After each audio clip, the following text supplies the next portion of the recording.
Hello साथियों, कैसे हैं आप सभी। आपका स्वागत है ज्ञान बिंदु पाठशाला में। आज यूपी होमगार्ड की भर्ती को लेकर के जीएस का पेपर टॉप 10 क्वेश्चन लेकर आए हैं। तो इसमें पहला क्वेश्चन है, जिस काल का अभी तक कोई लिखित साक्ष्य नहीं मिला है उस काल को क्या कहते हैं। जिस काल का अभी तक कोई लिखित साक्ष्य नहीं मिला है उस काल को क्या कहते हैं। तो आपका ऑप्शन है प्रागैतिहासिक काल। क्या है? ऑप्शन ए है प्रागैतिहासिक काल। Option A is the right answer. चलिए अगला क्वेश्चन है, क्वेश्चन नंबर 2। हड़प्पा सभ्यता किस काल के अंतर्गत आती है। हड़प्पा सभ्यता किस काल के अंतर्गत आती है। तो आपका ऑप्शन है ए प्रागैतिहासिक काल, बी आधे ऐतिहासिक काल, सी ऐतिहासिक काल, डी उपरोक्त सभी। इनमें से आपका बी ऑप्शन सही है, आधे ऐतिहासिक काल। हड़प्पा सभ्यता किस काल के अंतर्गत आती है। तो आधे ऐतिहासिक काल के अंतर्गत आती है। अगला क्वेश्चन नंबर 3 है, वैदिक काल के आगे का इतिहास किस काल के अंतर्गत आता है। वैदिक काल के आगे का इतिहास किस काल के अंतर्गत आता है। तो ऑप्शन ए है प्रागैतिहासिक काल, बी आधे ऐतिहासिक काल, सी ऐतिहासिक काल, डी मध्य ऐतिहासिक काल। इनमें से ऑप्शन आपका सी जो है कि ऐतिहासिक काल सही हो जाएगा। ऐतिहासिक काल सही आपका राइट आंसर है। वैदिक काल के आगे का इतिहास किस काल के अंतर्गत आता है। तो यहाँ किस जो है कि भूल गया है, केवल की लिख दिया गया है। तो यहाँ की जगह किस काल के अंतर्गत आता है। तो ऐतिहासिक काल के अंतर्गत आता है। चलिए अगला क्वेश्चन नंबर हम 4 लेकर आएंगे। क्वेश्चन नंबर 4 है, किसने प्रागैतिहासिक काल को 3 युगों में विभाजित किया। किसने प्रागैतिहासिक काल को 3 युगों में विभाजित किया। तो आपका ऑप्शन डी है, जर्गेनस थॉमस ने। कौन? जर्गेनस थॉमस ने प्रागैतिहासिक काल को 3 युगों में विभाजित किया। कौन? जर्गेनस थॉमस।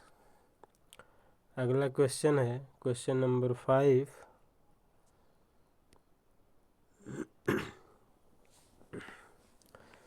क्वेश्चन नंबर 5 है हमारा, किस काल में मानव आखेटक यानी शिकारी का जीवन जीता था। किस काल में मानव आखेटक यानी शिकारी का जीवन जीता था। तो आपका आंसर हो जाएगा ये पूरा पाषाण काल। किस युग में, किस काल में मानव आखेटक यानी शिकारी का जीवन जीता था। तो पूरा पाषाण काल में। अगला क्वेश्चन नंबर 6 है, मानव ने आग की खोज किस काल में की थी। मानव ने आग की खोज किस काल में की थी। तो आपका ऑप्शन नंबर ए हो जाएगा, पूरा पाषाण काल में आग की खोज हुआ था।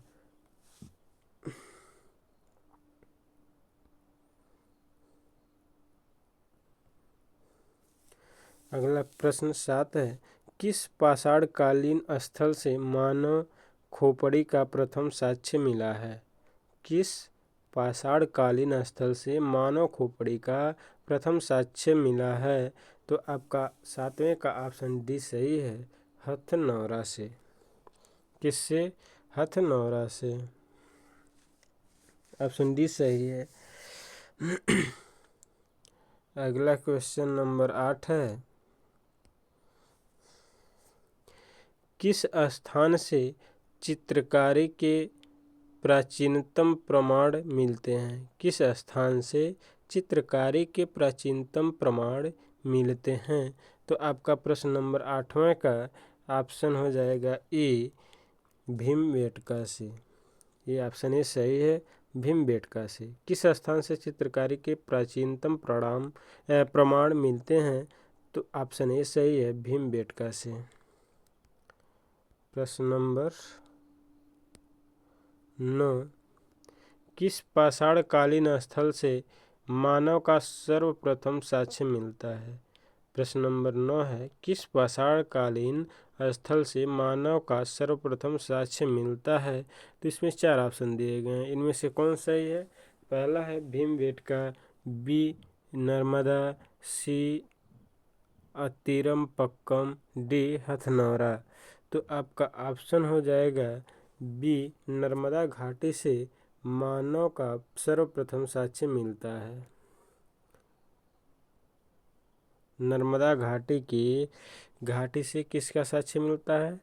तो मानव का सर्वप्रथम साक्ष्य नर्मदा घाटी से मिलता है। प्रश्न नंबर 9 का ऑप्शन बी सही है। प्रश्न नंबर 10, पाषाणकालीन स्थल अतिरमपक्कम किस राज्य में अवस्थित है? पाषाणकालीन स्थल अतिरमपक्कम किस राज्य में अवस्थित है? तो आपका ऑप्शन इसमें है सी, तमिलनाडु में। किसमें?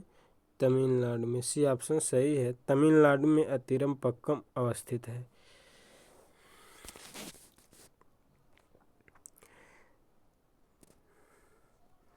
वीडियो को लाइक और शेयर और सब्सक्राइब ज़रूर करें, ताकि हम और अच्छे से कंटेंट लेकर आप लोगों के समक्ष उपस्थित हों। धन्यवाद।